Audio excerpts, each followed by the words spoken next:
Hello guys, can you hear me? If you can, then please write comment in the comment section, then I'll begin the webinar.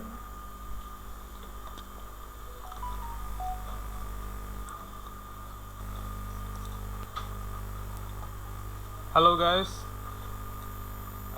can you hear me? If you can, then please write comment in the comment section, then I'll begin the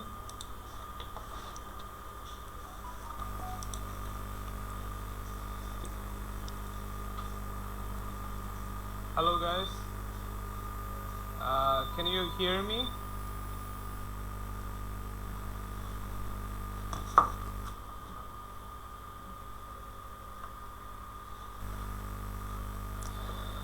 So today we'll be learning about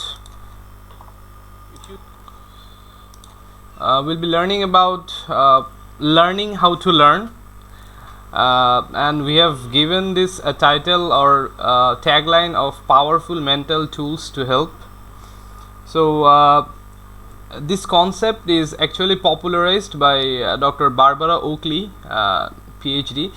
She has taken this course in Coursera, and many of you might know from that course. That course is run with the exact same name.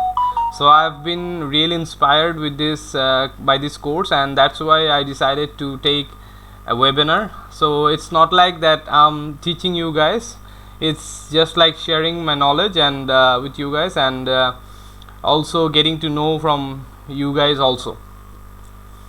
So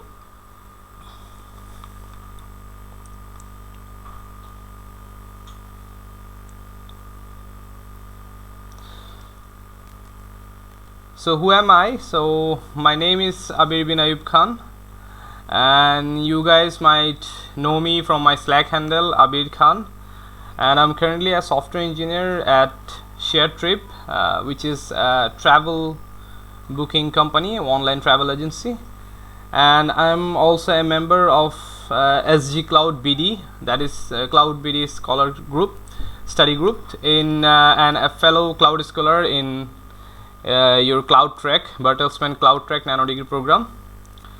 So what shall we learn in this webinar? So there are 5 topics that I've outlined here.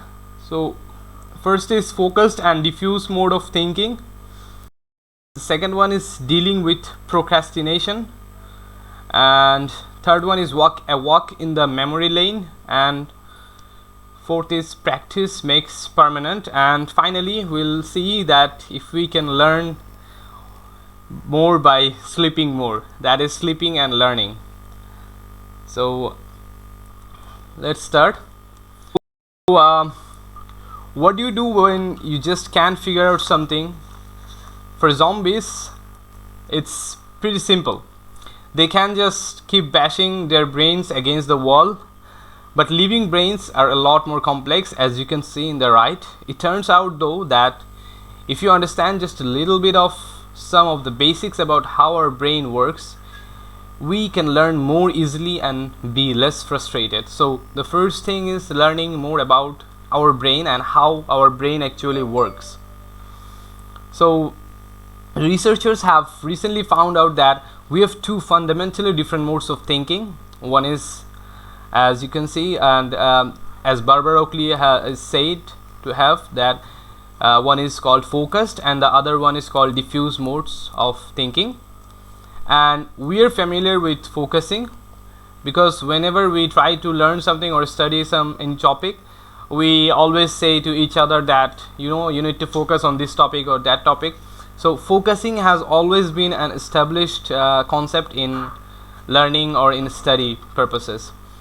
So it's when you concentrate intently on something you're trying to learn or to understand. But we are not so familiar with diffuse thinking. Turns out that this more relaxed thinking style is related to a set of neural states. So what happens when you try to focus? So So we try to focus by looking at something or thinking deeply about a topic, a single topic. So we can think of it as a metaphor that for a pinball machine, our brain have neurons, and the spikes in the pinball machines are the neural connections that are there. So we are going to use an analogy of the game of pinball to help us understand these two thinking modes. Fundamentally, both metaphor and analogy are really helpful when you're trying to learn something new. If you remember, a pinball game works by you pull back on the plunger, release it, and the ball goes boinking out, bouncing around on the rubber bumpers. That's how you get points. So here's your brain with the ears right here and the eyes looking upwards, and we can look at that pinball machine right down inside it. So there you go, there's the analogy for the focused mode. So for focused mode, let's see two images. So the left one is actually the focused mode. So in focused mode, what we do is we have a set of neural connections that for a set of tasks we always go into or look for that set of neural connection, and whenever we are hit by a task, let's say that let's drive a car, or let's let's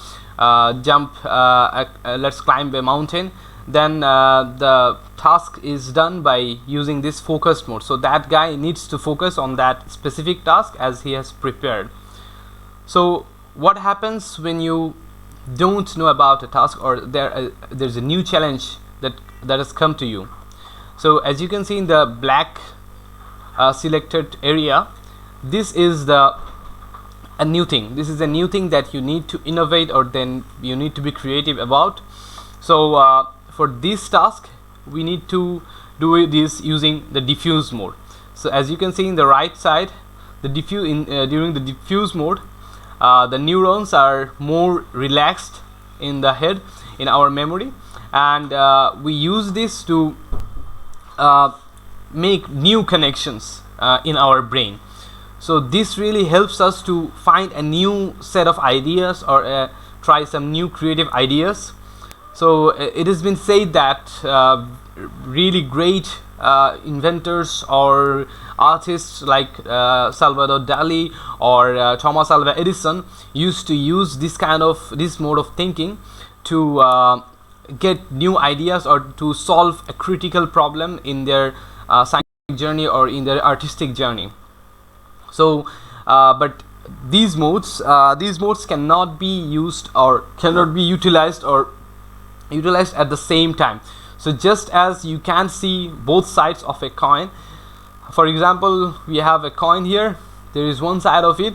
So if we think that this is focus mode, we cannot say that we can be in the other mode at the same time. So for example, this is the other side of that same coin. So it is like we have to shift between these modes of thinking. So we can be in focused mode and in diffuse mode at the same time. So let's see what how you guys have been going there. So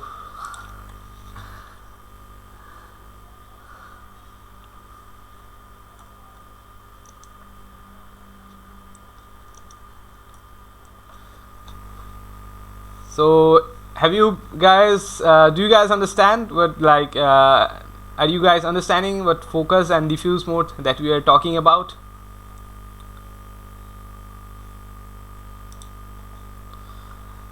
It's quite tough to continue a live webinar. In live class we get real feedback from the students or from the audience, but here it's quite different. Without the comments, I'm actually blind that if you guys are enjoying it or not. So let's see that there is a certain differences between focused and diffuse mode. One thing is that focus mode involves a direct approach. So you need to be on that topic, or you need to be really alert about that topic that you want to solve. For example, as a software engineer, I'm regularly faced with different kind of problems or challenges or tasks in my job. So for this task, most of the time I need to be focused, or during a meeting I need to be focused. But during diffuse mode, that can be it. During diffuse mode, the thing is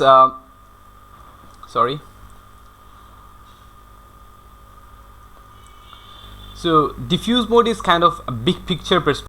So you're not really into the topic or into the task. You don't actively think about the task at hand.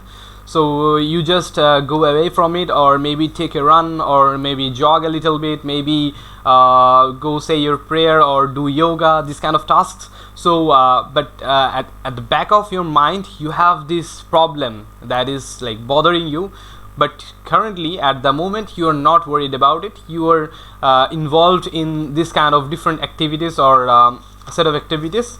So what happens is that although you think that, or someone else that is watching you might think that this guy is not actually solving the problem or the critical problem at hand, but the scientists are saying now that the diffuse mode works in this way, that whenever you are relaxed, your attention gets relaxed and you are enjoying a relaxation period, immediately after trying to solve a problem, then your diffuse mode of thinking gets triggered, and the problem that you are trying to solve really comes up easily after that brief relaxation period.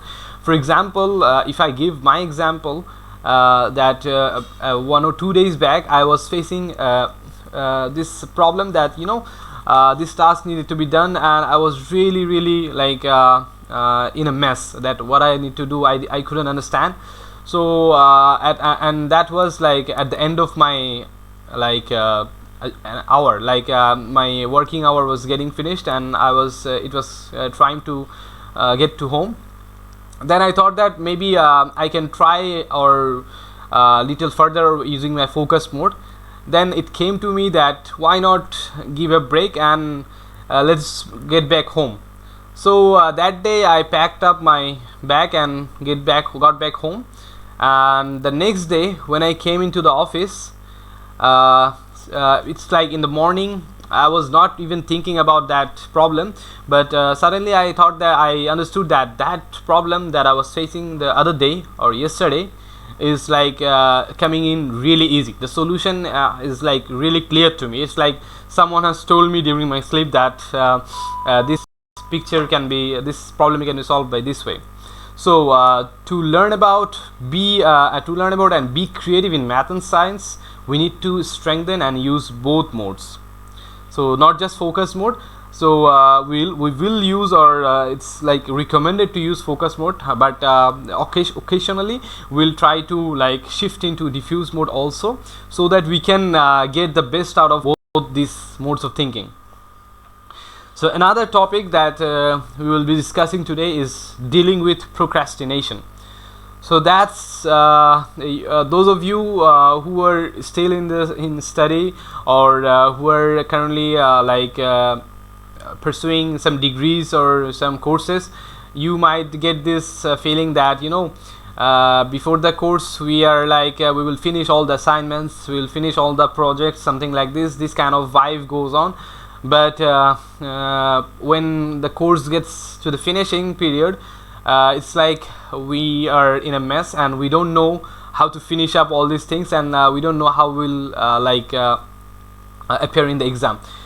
That happens to me. I don't know if it happens to all of you or not, but procrastination is actually real. So what the thing is that when we are trying to study, and when we get to study and we have an unhappy feeling that I can't understand this topic, or this thing I'm getting it hard, or it's like really complicated. So so what happens is that our zombie mind actually gets in the way, and it's like your funnel attention onto a more pleasant task. So it's like For example, today if I have a task of like going on for 60 days of Udacity, so I need to like study the Intro to Cloud DevOps course. So for example, I am stuck with some problems or for some task that is given there. So then I think that, you know, I'm stuck here, so why not do something else? Maybe check Facebook, or maybe watch some videos in YouTube, these kind of things. So then our attention gets funneled onto a pleasant task like watching YouTube or something like this. Then we feel happy temporarily, as you can see that minds and finds happiness in like Facebook or YouTube or ZombieTube, as you can also say. So then we feel happy temporarily, but what happens in this way is that our regular tasks get hindered and the regularity is broken, and after a while we feel guilty about ourselves that you know what, that I've released all these things and I couldn't finish this task on time, so how would I appear in the exam? This kind of feelings or this kind of guilty feeling catches us, or like, you know, makes it difficult to appear in these exams. So there is a solution, or that is proposed by Barbara Oakley, is that using a Pomodoro technique. So it's a really popular technique currently, and mostly it has been popularized during this last few years. So, and I'm sure that most of you guys also know about these techniques. So it's very simple. So this technique actually uses focused mode more than a diffuse mode. So as you can see that will be focusing and there will be no interruptions for 25 minutes. So it's not like that fixed to 25 minutes, but you can actually customize this timing, but it's recommended by a person that has really invented this technique, that to use 25 minutes. So it's like, you know what, for example, if you want to on Udacity topics, so this is being done by our challenge course also, because as you can see, as you know that Clayton has initiated a program called 60 Days of Udacity, where we need to we need to involve or engage ourselves for 30 minutes on coding or study related topics, and also engage ourselves in community tasks. So it's they have taken 30 minutes, not 25 minutes, but it's like similar. So it's better to not take more than 25 or 30 minutes, because, you know, as per studies, it's also been found that, you know, if we like try to focus like more than 25 or 30 or 40 minutes, then actually our focus gets shifted to other nitty-gritty things. So it's more like get into focused mode for 25 to 30 minutes, finish a small task, and then reward yourself with maybe a 5-minute walk, or maybe a drink, or maybe a bite of your favorite dark chocolate or anything, or a cup of coffee, or a sip of cold coffee, something like this. So the reward should be simpler or small. It's not like you engage for 25 to 30 minutes and engage to the reward timing for like 1 hour to 2 hours. If you do that, then the Pomodoro technique will not be implemented like that. So it's a great technique. So I also use this kind of techniques for even in my job also. I try to use it whenever I'm like trying to focus on topics. So I hope this technique, if you implement it or use it efficiently, then you can deal with procrastination like a pro. So now we shall see about memories. So to learn about how to learn, then we need to understand that how our memory actually works. So previously, when we learn about working memory, so it's said that working memory is a part of memory that has to do with what you are immediately and consciously processing in your mind.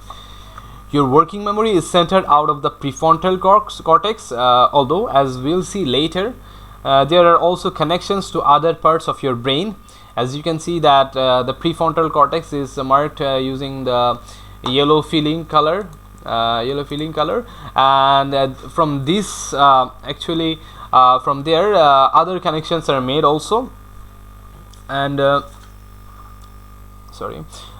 also researchers used to think that our working memory could hold around 7 items or chunks, as you can see in the right. So but currently but now it's widely believed that the working memory holds only about 4 chunks of information. So it's like in working memory you can have like 4 things at a time. So it's like those of you who are familiar with RAM or read-only memory. So sorry, I've confused RAM with ROM.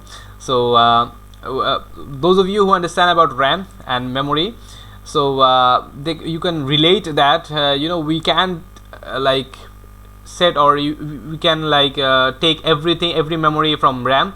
We need to like we need to allocate certain memory sizes to RAM, and there is other things for permanent memories, for hard drive and other things. So here also for working memory we have 4 chunks. So in these 4 chunks we can hold 4 things at a time, or 4 topics, or 4 learning things at a time. So we tend to automatically group memory items into chunks, so it seems our working memory is bigger than it actually is.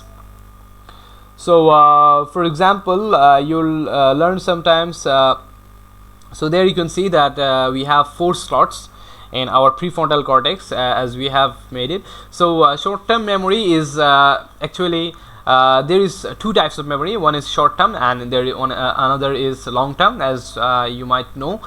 Short-term memory is more like a blackboard, a temporary blackboard, where the memory can be easily like dusted off. So for example, if you need to recognize a phone number to yourself until you have a chance to write it down, so you memorize it for a short term in your short-term memory.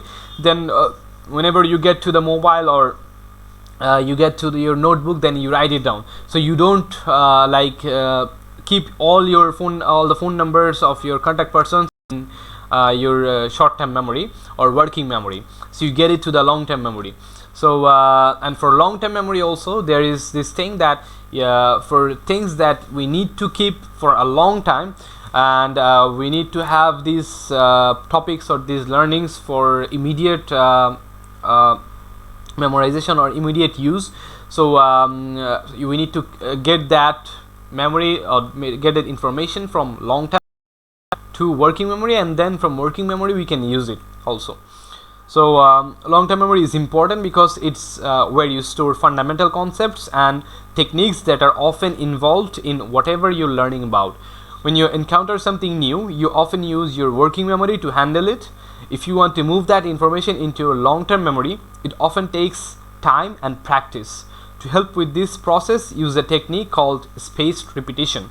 So how to utilize short-term memory and long-term memory? Again, there is these 2 types of memory, and we need to utilize these both memories so that our learning is really efficient. So here we are proposing, or the author of this course called author Barbara Oakley has proposed about spaced repetition, and this is also a known concept, but not always taken like seriously.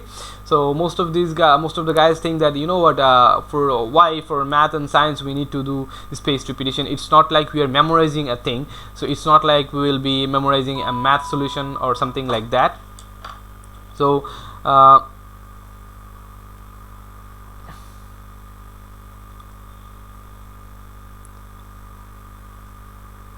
so there is this question I've got from Ahmed. So he has asked that, does physical activities help your mental activities? Yes, Ahmed, as far as I've gone through the course, although this topic will not be covered in this webinar, but it's really a great question that if does physical activities help our mental activities?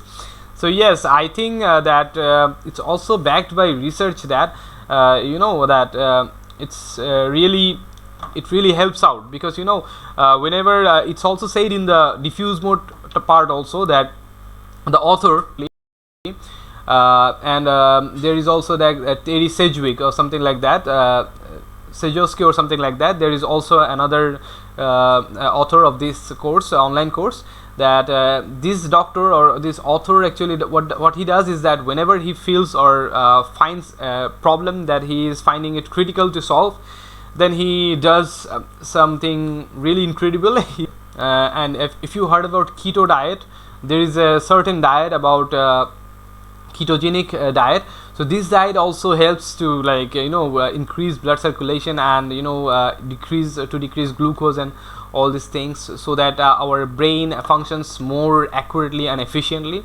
So I think it helps out a lot. Also, we have got a question from Johnny Castro Clavio. The working memory, it's similar to RAM memory. So Clavio, you got it right. So it's more like the RAM of a computer. So for example, if we have like 4 gigabytes of RAM in computer, so similarly the scientists are saying now that our short-term memory or working memory has this fixed grouping, although they can't use like RAM gigabytes or megabytes for this brain thing or memory. So they have said that for chunks, they have defined it as chunks. So chunks actually refer to as certain neural connections that represent a certain task. For example, you know how to drive manually, or so how to drive a manual car or manual gear car. So this driving part, when you are with the steering, so this thing comes naturally to you. So whenever you're driving, you're told, or the law and authority is telling us that you need to focus on the driving part alone. You don't need to, or you should not talk and talk and drive at the same time. So that's actually the case, that whenever you're driving, so you are using something from working memory, and whenever you pick a call, then certainly your focus shifts from that thing. So there can be chance of accidents or something like that. So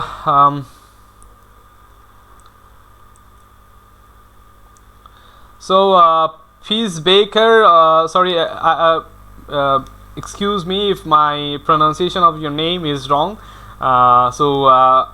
Peace is asking that I don't know that it's okay. So Peace Baker joined now. So the question is, what are the points to note that has been said? So okay, so as per Ahmed, so we will give a summary at the end also.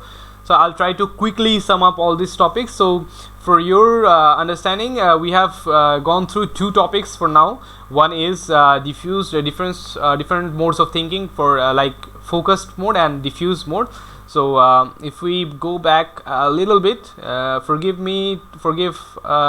beg forgiveness from others who have been there for a long time. So first one was focused and diffuse modes, and the second part was dealing with procrastination.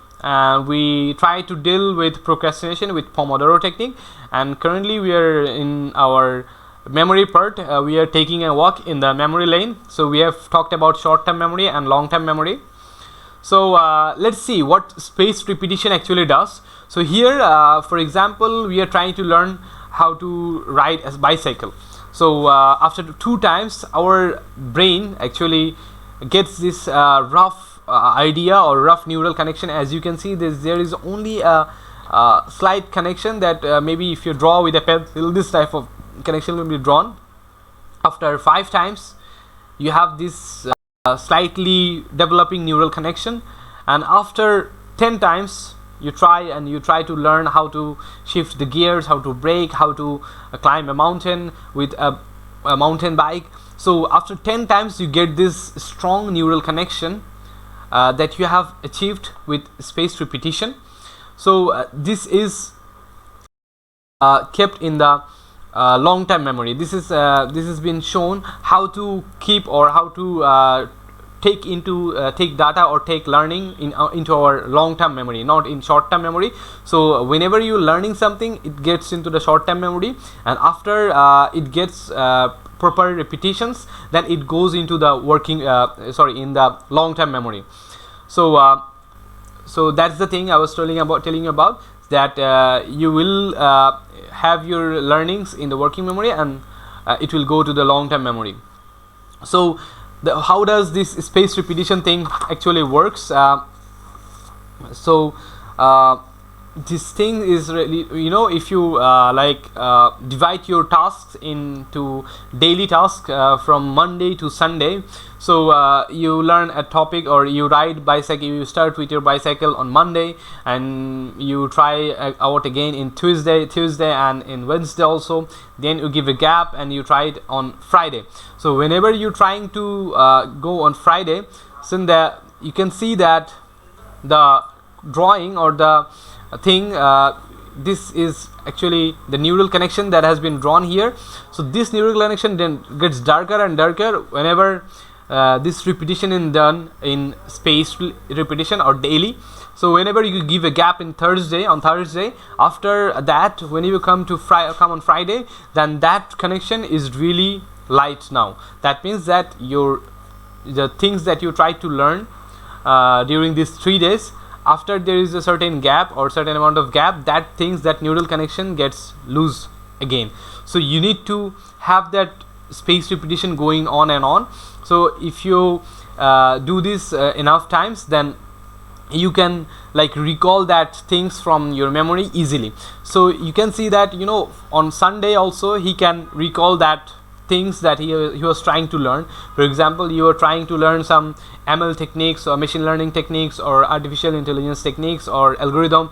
Then you tried or practiced that example with some codes and all, and you try to do that regularly. Maybe you were trying to do the challenge 60 days of Udacity also. So for 60 days of Udacity, as you guys all can relate that we are using this same technique. So we are not giving up, for example, there is a certain condition for 60 days of Udacity to be valid, is that you can give more than 2 days of gap between this challenge. So you are allowed to take 1 day off within 2 weeks, but you are not allowed to do more than 2 days. So if you miss out for 2 days or consecutive 3 days, then this challenge will be will not be allowed or will not be valid for us anymore. So the underlying concept here is almost the same, that we are using spaced repetition to learn cloud track, intro to cloud DevOps course, so and other programming also.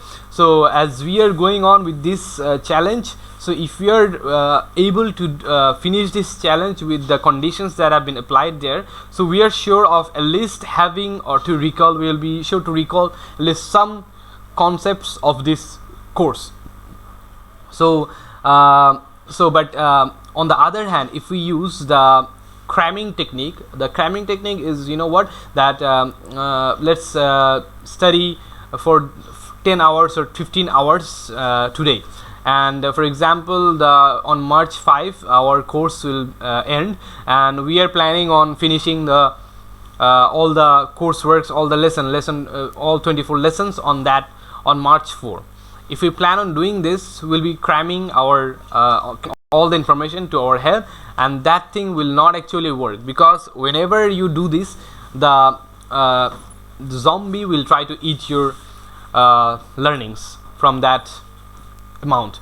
So actually our brain does not work in that way. So whenever we try to do cramming or something like that, and you guys might have experienced that thing during your also, that whenever you cram before an exam, after that exam suddenly immediately you forget most of the things that you have studied at the last moment of the 11th hour of the exam.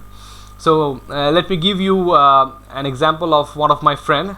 He is very talented. He uses both these techniques, but for the subjects that he doesn't like, for example, there is a topic for like there is this topic for social studies or something like that. Although we were trying learning engineering in our courseworks, so like we had to study chemistry, or we had to study social engineering or social studies, so that those things were actually memorizing topics or memorizing things.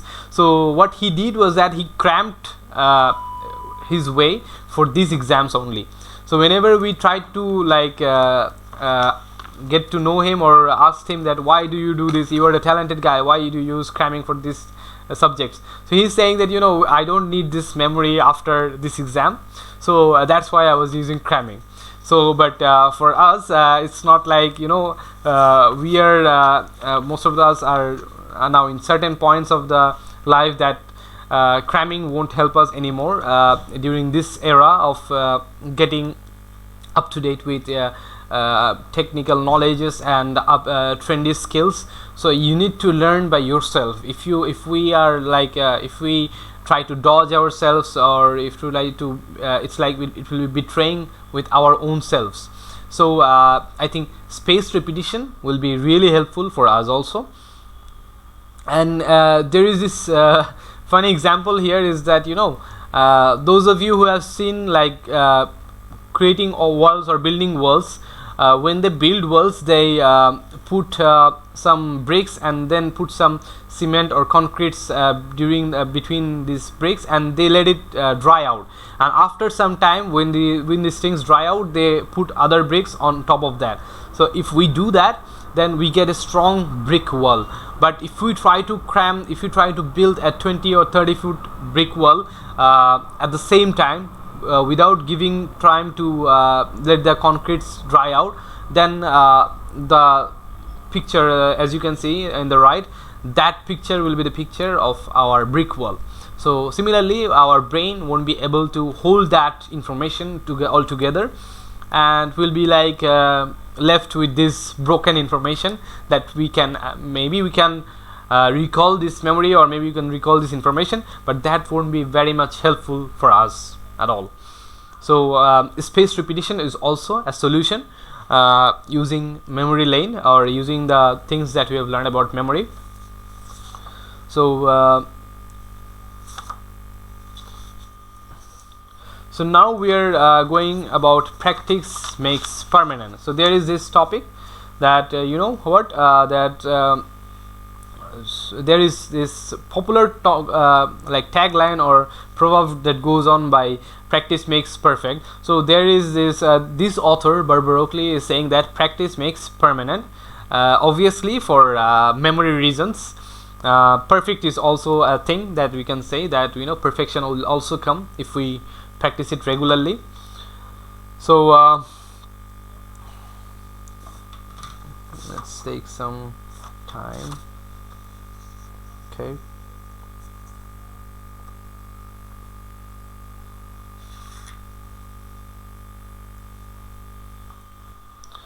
So for example, you can see that this is a cow, and whenever those of you who might say that how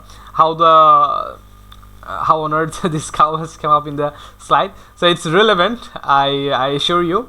So the thing is that from our very childhood, whenever we were taught things, the general concepts, or maybe a word or something like that, whenever we were taught about apple, we were shown apple. Whenever we were taught about cows, we were given a picture or shown a picture of a cow. So here whenever, without having to like name it to you, you guys always would have understood that this is a cow. So how is this possible? Because we have learned in this way.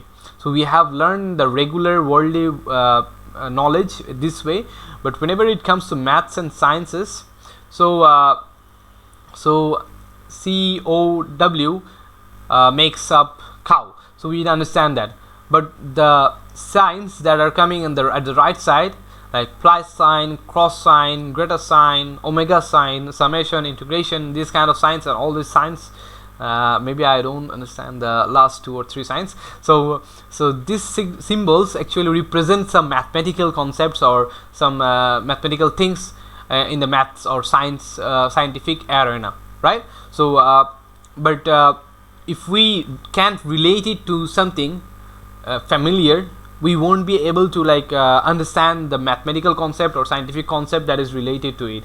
So maybe for example, whenever we were children or whenever we were small, we were forced to learn memorize a formula that, you know, a square plus b square equals to a square, a plus b whole square equals to a square plus 2ab plus b square.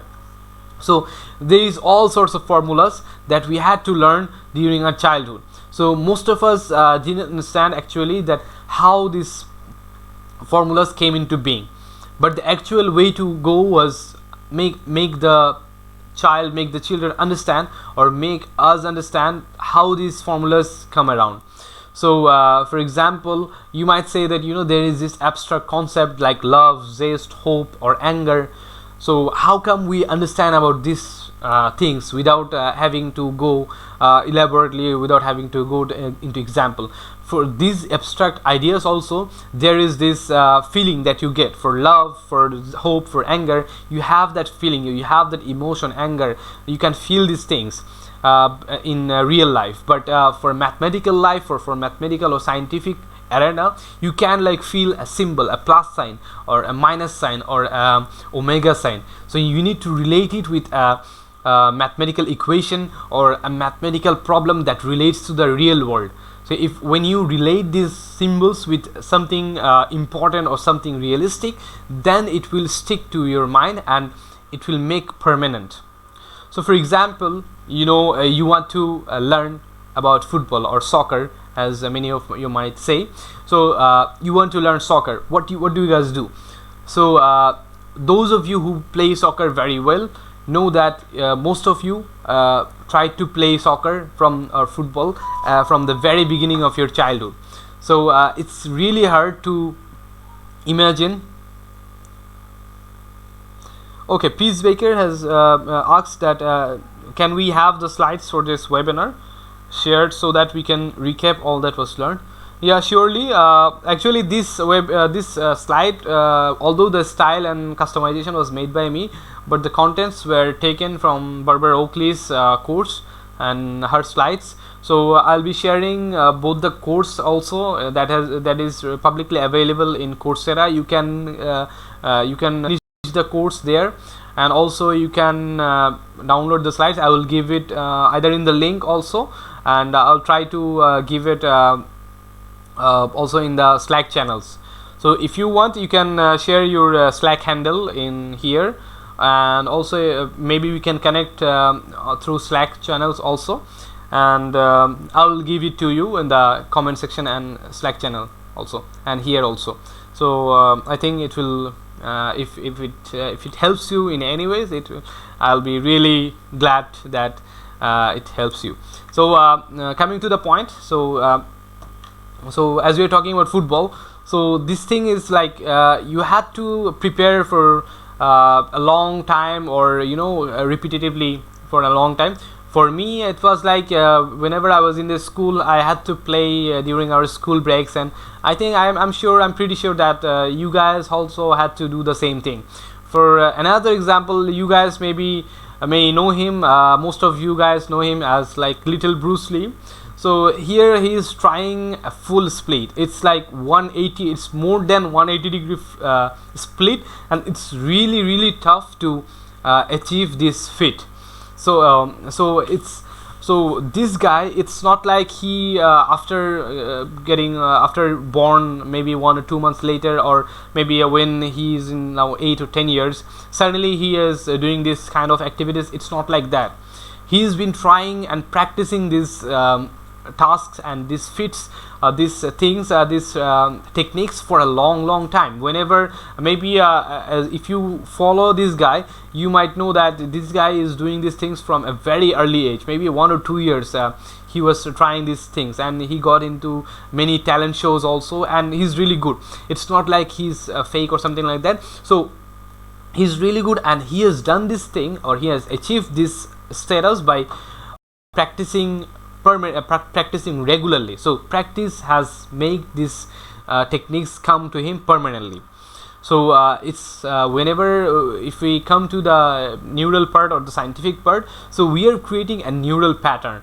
So here from the new pinball analogy, you can see at the right hand side that there is this red color goggle like area, and this actually connection of synapses. So you know that there is neuron, there is axon, so there is dendrite, there is synapses.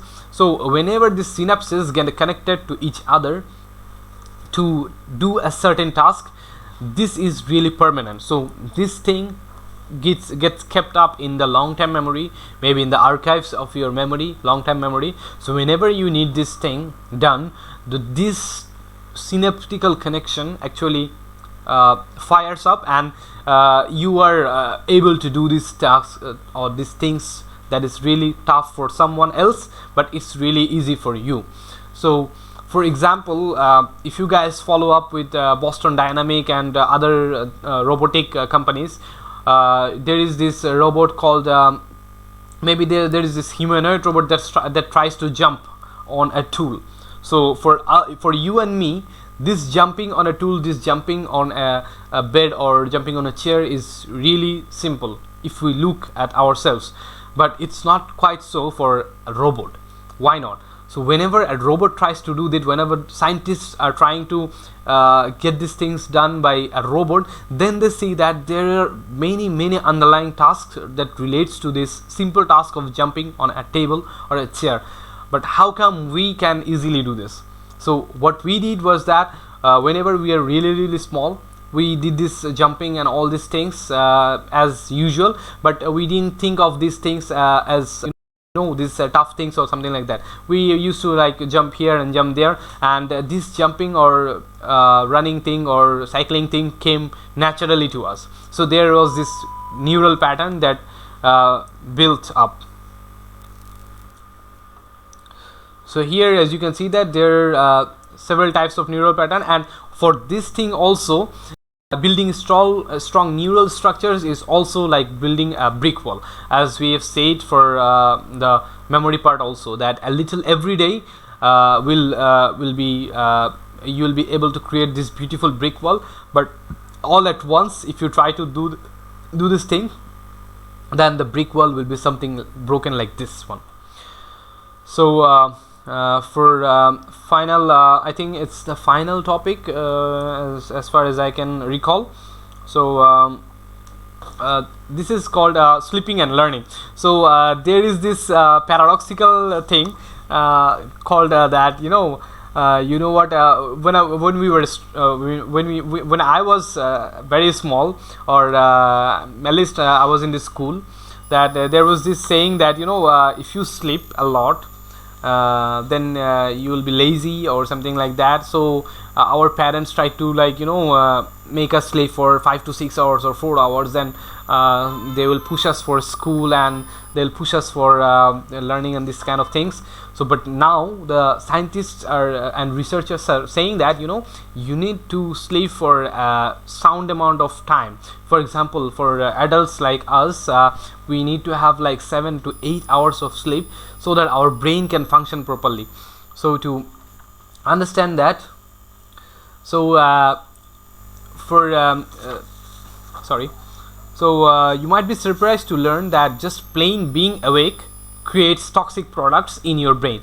So here, as you can see, these brown products here are represented as the toxic products, or although the yellow products. So these toxic chemicals actually gets into our brain. So how does the brain get rid of these poisons? You got it right. Turns out that when you sleep, your brain cells shrink. So this causes an increase in the space between your brain cells. It's like unblocking a stream. Fluid can flow past these cells and wash the toxins out. So sleep, which can sometimes seem like such a waste of time, is actually your brain's way of keeping itself clean and healthy. So it's not like you are slipping away and you are forgetting all these important tasks. It's not like that. You need to sleep in proper, but you need to have enough time for your sleep. So let's get right to a critical idea.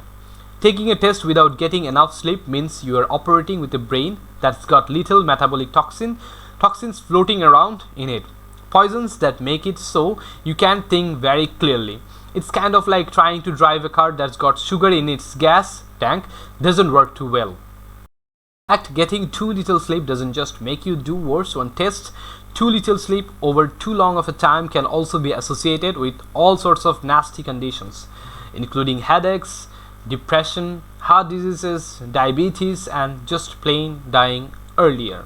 How sad. And again, if I come to my example, I appeared in a medical exam. We have this medical exam for to become a doctor. So my mom's hope was that I would become a doctor and I will become the only first doctor in my family. So there she was trying to convince me to study for the medical, and I prepared for maybe 1 year for this exam, but I was really anxious, and just the night before the exam, and I didn't have any sleep during that night. So I slept on 4 a.m. at night, and I had my exam on in the morning. So I had only 3 to 4 hours, or maybe 3 hours of sleep, and boy oh boy, did I miss my exam. So there was this exam. I had everything that was common to me. It was really easy for me, but I forgot some really easy formulas in physics and chemistry, and that really struck me out. That from that day that I missed the exam, or I failed the exam for 2 to 3 marks, that thing really struck to me, and I took it really seriously. That from that time on, I never ever tried to skip a sleep before any exam. So it's although it was a hard lesson, but I've come a long way, and currently I'm a CS graduate, and I'm really happy with what I'm studying and what I'm doing. So it's not like that without that exam my life has ruined. So I've come a long way. So but sleep does more than just allow, if we come again with the sleep topic, sleep does more than just allow your brain to wash away toxins. It's actually important part of the memory and learning process. It seems that during sleep your brain tidies up ideas and concepts you're thinking about and learning. It erases the less important parts of memories, and simultaneously strengthens areas that you need to or want to remember. During sleep, your brain also rehearses some of the tougher parts of whatever you're trying to learn, going over and over neural patterns to deepen and strengthen them. Sleep has also been shown to make a remarkable difference in your ability to figure out difficult problems and to understand what you're trying to learn. It's as if the complete deactivation of conscious you in the prefrontal cortex at the forefront of your brain helps other areas of your brain start talking more easily to one another, and thus allowing them to put together the neural solution to your learning task while you're sleeping. Of course, you must also plant the seed for your diffuse mode by first doing focus mode work. If you're going over what you're learning right before you take a nap or going to sleep for the evening, you have an increased chance of dreaming about it. So there you see that you guys might be wondering that, the first sleeping and then dreaming and now learning. So is it possible? So yeah, it's possible. So here the author actually suggests that to utilize sleep for also focused for diffused mode of thinking. So many of you were trying to say that physical activities will this help. So getting a sleep is also a kind of physical deactivity, also although an activity, but it's like deactivating activity.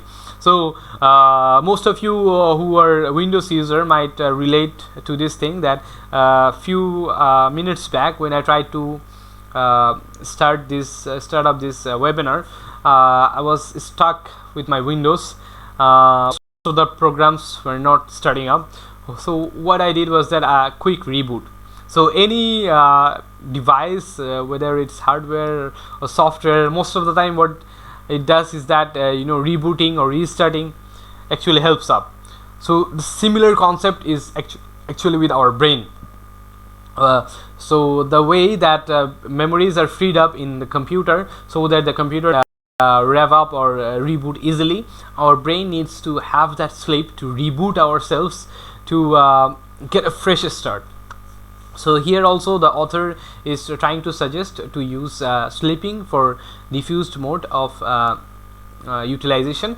And the dreaming part is actually also has been proved by research that most of the dreams that we dream about are the things that we do just before the sleep, or the things that we do all the day, all around the day.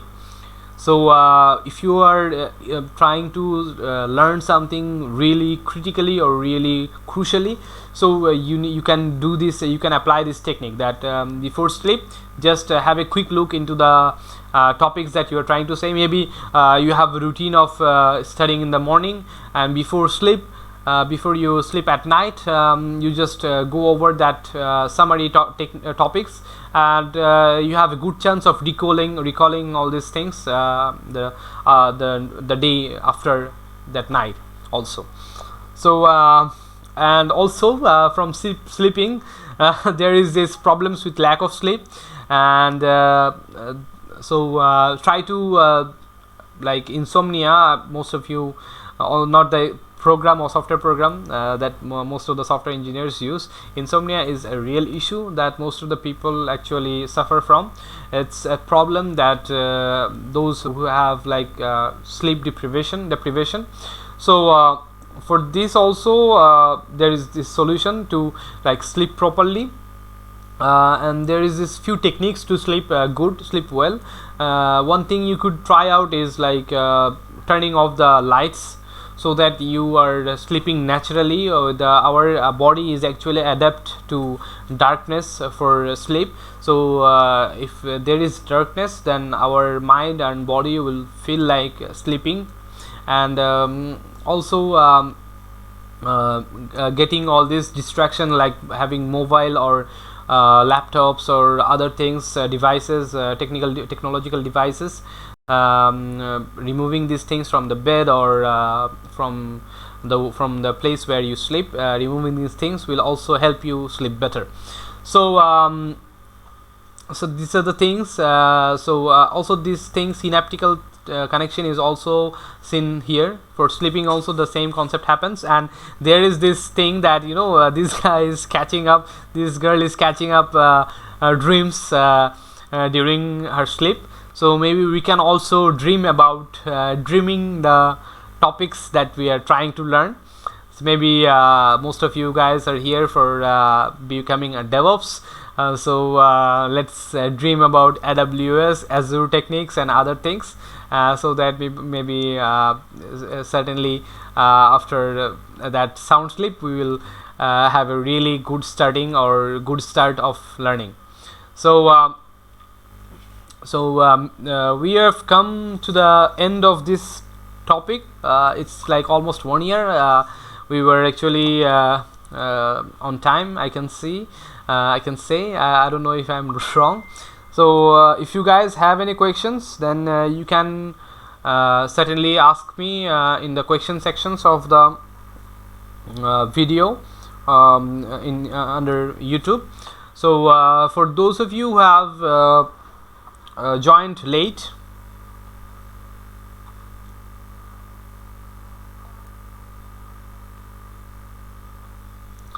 let me give you a brief summary or overview of that whole. I won't take like more than 5 minutes. So at first we were okay. So first we went to the topic learning how to learn, and as I've said that Dr. Barbara Oakley is the inspiration who have popularized this concept, and here is some info about me. And here is the topics that we try to learn here, and there is this concept that I will go on with the learnings. So there is this focused and diffuse modes of thinking that the researchers are now saying that whenever we think, we can think in these two types of ways. So focused learning is a summary. sorry. So focused learning is actually a direct approach, and diffuse learning is a diffuse mode of thinking or learning is actually a big picture perspective. So it's not like you are currently into that topic. So focused learning needs turning attention to the topic, and diffuse mode is like relaxing your attention. And you need to strengthen both these modes of thinking. And procrastination, as you might see, that whenever we try to study, we have an unhappy feeling, and we try to funnel our attention onto a more pleasant task, and we feel happy temporarily whenever we are into like using YouTube or ZombieTube or Future, Facebook or Twitter, something like this. So for this we are proposing Pomodoro technique to deal with the procrastination. You take for 25 minutes. All the mobile phones and notifications are turned off. You focus on the sole task, and you reward yourself after successfully completing this 25 minutes task. And there is this work in the memory lane. So we have learned about that in the working memory is more like RAM of computers. So it's and scientists are now saying that you can hold like 4 chunks of tasks or learnings or information in the working memory or short-term memory. There are 4 slots. It's like a blackboard that can be wiped out pretty easily. So you can like keep permanent things here. So for permanent things, there is long-term memory. So there you can store the things that you need to recall regularly.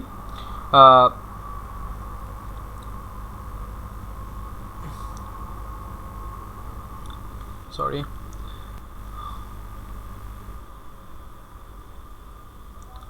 So this is called spaced repetition. Spaced repetition actually helps us utilize both our short-term memory and long-term memory. So and we need to go from working memory to long-term memory most of the time. And spaced repetition is a technique that can be used and is also being used by Udacity here during the 60 days of challenge or 30 days of challenge. We are utilizing this spaced repetition technique where we don't take much gaps between our study period so that there is consistency in learning. Otherwise the zombie will eat up our learnings. So there is this called practice makes permanent. So here also we have seen that we need to practice it regularly, and there is this example of little Bruce Lee that creating a neural pattern is really important. So building one by one a little every day is really important. So practice is spaced repetition is also same as practice makes permanent. So finally we come up with sleeping and learning, and we discuss about how important sleeping is for learning something new or something permanently. And we have to get like 7 to 8 hours of sleep. Also one thing that I missed is that for those of you who don't have the chance to get 7 to 8 hours of sleep, you might think that, you know, how come, what will happen to me, I'm not getting 7 hours or 8 hours of sleep. Then you can utilize this thing called power nap. Power napping is a simple concept actually. So those of you who don't get enough sleep at night, so you can try this technique out, that if you are during the job or if you're in the university during noon, after getting the lunch, whenever you feel full, you can get a 10 or 15 minutes break. It's like sleeping. You can take a nap. It's called power nap because you know, for 10 to 15 minutes after that you power up your memory and brain powers up. So it's not like you will go into deep sleep. So it's more like a shallow shallow sleep, not that much of deep sleep. So you can utilize power nap also. And finally dreaming can also be helpful for it's like fruitful dreaming actually. It's not like dreaming during the day. Daydreaming is not at all helpful. So it's like if you think about something before you sleep, it's more likely that you will have that dream the dream will be about that topic that you're trying to learn. So most of the cases of dreams happen in this way. Otherwise you are feeling something scary or something like that. So here's the thing. And okay, so if you guys don't have any questions, maybe we can is it okay to move on now? So are you guys okay with the slides? So I'll share with you guys about the slides.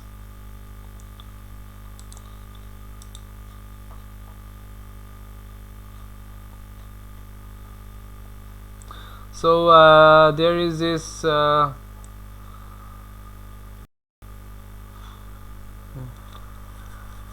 okay, so I'm seeing that there are many comments. Sorry that I couldn't reply earlier. So Peace Bakare, thanks for explanation of space repetition with building of a fence. It made the concept sink well. Thank you, welcome. Very good suggestion for good sleeping habits. I like the thinking of what I'm studying before going to sleep. Let my subconscious help me learn. Yeah, surely. Did you say 7 to 8 hours of sleep? Is this recommended for our age? Yeah, Peace. It's as far as I know, it's recommended by the researchers, but not sure that it's for all adults. But yeah, it's like that. If you guys learn, if you guys really like what I've shared with you guys, there are other techniques related to this course actually. So if you like it, then I can share it again with a different tools and techniques also. Thanks, and I'll share with you guys the slides as soon as the webinar finishes. Is there any more questions, guys? Are there any? So can we wrap it up? Yeah, Peace. I think there is a concept called there is a timeline for sound sleeping. There is this from 10 am, as the researchers now say that there is from 10 am to 10 p.m. to 10 p.m. during night to 2 a.m. there is this 4 to 5 hours time, which is like actually related, or you can what can I say, that it's similar to having 8 hours of sleep if you sleep like 4 hours there. So from 10 p.m. to 2 a.m. if you sleep, it's more like having sleep from 2 a.m. to 6 a.m. 4 hours or 8 hours of sleep. So that sleep is really helpful. If you can make sure that from 10 p.m. You can sleep and you get a sound sleep for 4 to 5 hours there, it will be helpful for you to have, like, you know, if you don't get 7 or 8 hours there, it will work there also. So for sleeping techniques also, if you want to learn about sleeping techniques, I can take a webinar also on that topic alone. Let's see that if I can manage that topic also. So thank you guys. We'll see you again. Thanks.